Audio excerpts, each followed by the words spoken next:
Muito bem, voltamos a falar direto da página do Jornal Visão Espírita no YouTube e no Facebook para mais uma gota de Espiritismo, mais uma gota de O Livro dos Espíritos. Vamos começar mais um capítulo, né? Vamos começar o livro terceiro, capítulo primeiro capítulo do livro 3 do Livro dos Espíritos, Lei Divina ou Natural. Vocês já devem ter ouvido, se vocês já viram outros vídeos nossos, é muito comum eu falar lei divina ou natural. Eu uso já na sequência. Lei divina ou natural. Parece que é uma coisa só, né? Mas é ou é uma ou outra. Lei divina ou natural. Nós vamos iniciar e encerrar, não esgotar o assunto, porque eu não tenho capacidade para isso, o item características da lei natural.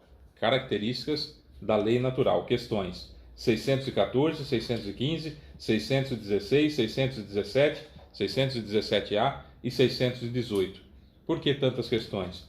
Porque elas são curtinhas e autoexplicativas. Então eu junto um grupo de respostas para poder fazer o comentário, tá bom? Se você puder compartilhar esse vídeo, você ajuda a divulgar a doutrina espírita. Se você puder curtir, comentar, tudo isso ajuda na divulgação. Por quê? O YouTube e o Facebook vão sugerir para outras pessoas esse vídeo e pode ser que chegue nas mãos de quem precisa, né, conhecer a doutrina. Então você ajuda a divulgar a doutrina espírita apertando um botão. Isso que é importante, não é? Então vamos lá, capítulo 1 do livro 3º, Lei Divina ou Natural, características da lei natural. 614.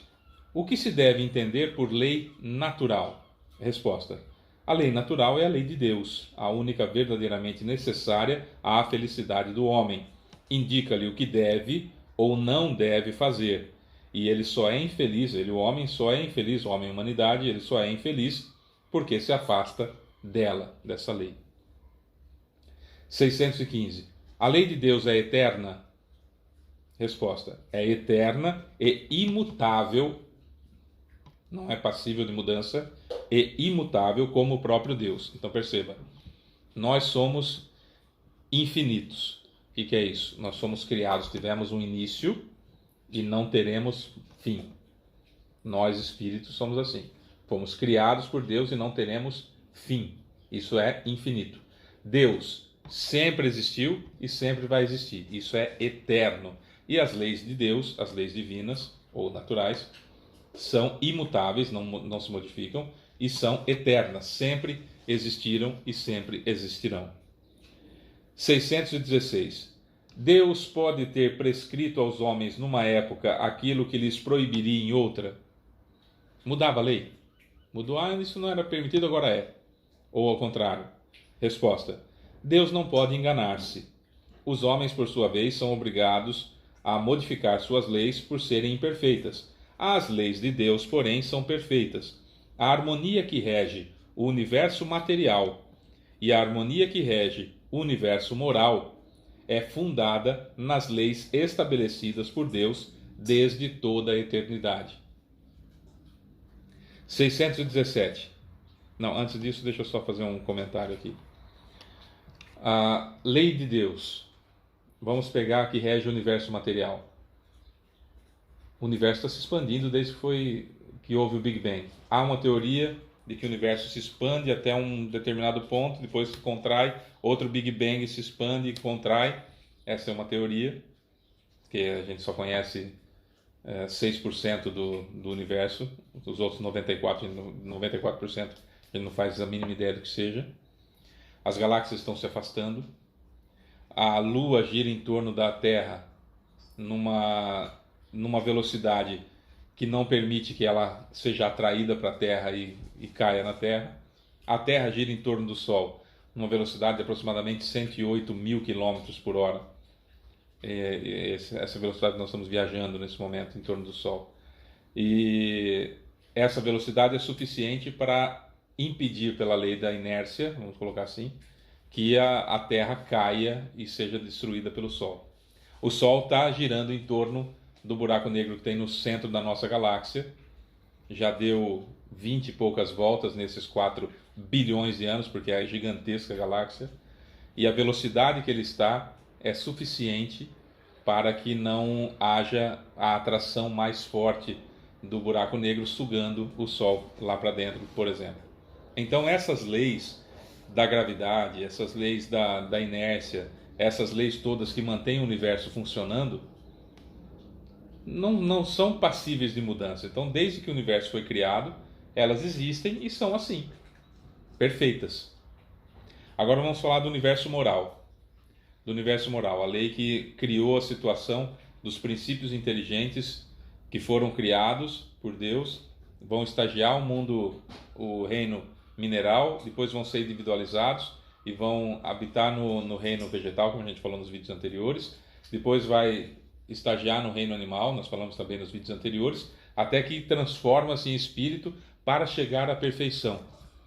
Essa lei da perfeição, da nossa destinação da perfeição, ela é magnífica quando nós entendemos que nada se perde no universo, que tudo está sendo útil, não há espaço vago, não há nada inútil no universo, muito menos a nossa moral. E que toda e qualquer infelicidade que nos acometa só tem um responsável: nós mesmos. Porque as leis de Deus são as mesmas desde que o universo foi criado. E é aquela coisa, eu sempre brinco com essa situação. Jesus falou, é assim. Jesus não é Deus, Jesus é um ser perfeito, foi criado como nós, simples e ignorante, e alcançou a perfeição. E ele veio ser o nosso guia e modelo da humanidade. Nós já estudamos sobre isso já. O guia e modelo da humanidade é Jesus. Então, beleza, ele vai me guiar até Deus e é o modelo que eu devo seguir. Então, Jesus fala, é assim, se eu faço diferente, ou eu sou mais evoluído que Jesus, ou eu estou errado. Como ser mais perfeito que já habitou a terra é Jesus, quer dizer que eu não sou tão perfeito quanto ele. Se eu estou fazendo diferente, se eu estou fazendo errado, a infelicidade e a dor que me acometem só tem um responsável, eu mesmo. Entenderam? Esse é o ponto. 617. Que assuntos as leis divinas abrangem? Referem-se a algo mais além da conduta moral? Resposta. Todas as leis da natureza são leis divinas, uma vez que Deus é o autor de todas as coisas. O cientista estuda as leis da matéria. O homem de bem estuda e pratica as leis da alma. 617a. É permitido ao homem aprofundar-se em ambas, tanto nas leis da matéria quanto nas leis da alma? Resposta: sim. Mas uma única existência não basta para isso. Não dá para eu ser perfeito numa existência só, porque eu tenho que saber tudo, de tudo. E eu, por exemplo, que sou menino, eu não tenho a mínima noção do que sente uma mulher grávida, por exemplo. E uma mulher não tem a mínima noção do que eu sinto como homem, ou do que um homem sente. Entre outras situações, só para a gente usar uma base simples. Mas eu tenho que saber, para ser perfeito, eu tenho que saber absolutamente tudo. Não dá tempo numa encarnação só. Não dá. Infelizmente não dá. Ou felizmente, né? Tem uma explicação de Kardec. O que representam de fato alguns anos para adquirir tudo o que constitui o ser perfeito, mesmo se considerada... É uma pergunta, então vou ler de novo. O que representam de fato alguns anos para adquirir tudo o que constitui o ser perfeito, mesmo se considerada apenas a distância que separa o selvagem do homem civilizado? A existência mais longa possível é insuficiente, e principalmente quando ela é curta, como acontece com a maior parte dos homens. Entre as leis divinas, umas regem o movimento e as relações da matéria bruta. Essas são as leis físicas. Seu estudo pertence ao domínio da ciência. As outras referem-se especialmente ao homem em si mesmo e às suas relações com Deus e com seus semelhantes. Abrangem tanto as regras da vida do corpo quanto as da vida da alma. São as leis morais. 618. As leis divinas são as mesmas para todos os mundos? Resposta. A razão diz que elas devem ser apropriadas à natureza de cada mundo e proporcionais ao grau de adiantamento dos seres que os habitam. Então, as leis são menos rigorosas no mundo primitivo, são um pouco mais rigorosas no mundo de provas e expiações, são mais rigorosas ainda no mundo de regeneração e mais rigorosas ainda no mundo feliz. Olha, só existe uma forma de ser feliz. Só existe uma forma. É fazer o outro feliz. Então, a lei divina e natural, Jesus resumiu. Eis o primeiro mandamento, disse ele. Amarás o Senhor teu Deus de toda a tua alma, de todo o teu espírito, de todo o teu coração, de toda a tua alma e de todo o teu espírito. E o segundo mandamento é semelhante a esse. Amarás o teu próximo como a ti mesmo. Eis aqui toda a lei e os profetas. Jesus resumiu. Então, se eu quiser saber hoje qual é a lei divina natural, ou natural, qual é a lei de Deus que está escrita na nossa consciência, é amar a Deus sobre todas as coisas, ou se quiser fazer separado, amar a Deus de todo o teu coração, de toda a tua alma, de todo o teu espírito. E o segundo mandamento é semelhante a esse: amar ao próximo como a si mesmo. Ou amarás ao teu próximo como a ti mesmo. Aqui estão resumidas as leis e os profetas, disse Jesus. Aqui está resumido tudo. Claro que a gente vai esmiuçar um pouquinho mais do conhecimento da lei natural no vídeo de amanhã, mas é bom a gente ter isso desde já. No comecinho da lei divina natural, características da lei natural, que a lei se resume em amar a Deus sobre todas as coisas e ao próximo como a ti mesmo.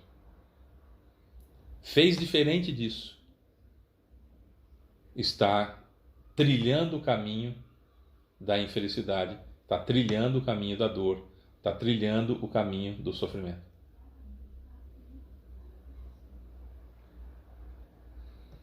No mundo primitivo, nós não tínhamos tanta cobrança assim, aliás, quase nenhuma cobrança. A gente cometia barbaridades terríveis, inomináveis muitas das vezes, e ao sair do corpo recebíamos a instrução: não pode fazer isso. Quando você fez isso, criou esse problema, esse. O desdobramento foi esse, o outro desdobramento foi esse. Então, a lei divina ou natural começou a ser escrita na nossa consciência desde as primeiras encarnações como espírito. E quando vem o uso do livre-arbítrio no planeta de provas e expiações, que já está acabando esse estágio, inclusive, já está passando, a Terra está passando para a regeneração, talvez muitos de nós ainda não tenhamos aprendido a responsabilização dos próprios atos e ainda continuamos terceirizando essa situação, ainda continuamos terceirizando, ou seja, dando para outras pessoas a responsabilidade, quer seja para o diabo, quer seja para o Satanás, quer seja para o encosto, quer seja para o obsessor, quer seja para o irmãozinho que me acompanha, quer seja pelo meu sangue, ao meu sangue latino, ao meu sangue italiano, ao meu sangue alemão, ao meu sangue português, ao meu sangue espanhol, ao meu sangue mexicano, ao meu sangue americano. Eu sou assim porque eu sou do signo tal. Sempre alguém ou alguma coisa é responsável pela atitude que eu tomei de uso pleno do meu livre-arbítrio. Enquanto eu não souber disso, ou enquanto eu maquiar isso na minha cabeça, eu corro o risco, inclusive, de não ter espaço para mim na Terra quando ela passar de provas e expiações para regeneração. Ou seja, mais um infortúnio na vida da pessoa, cuja responsabilidade é única e exclusiva dela. É isso, eu sou Fábio Pereira, essa é mais uma Gota de Espiritismo, amanhã tem mais. Beijo pra você que fica, tchau.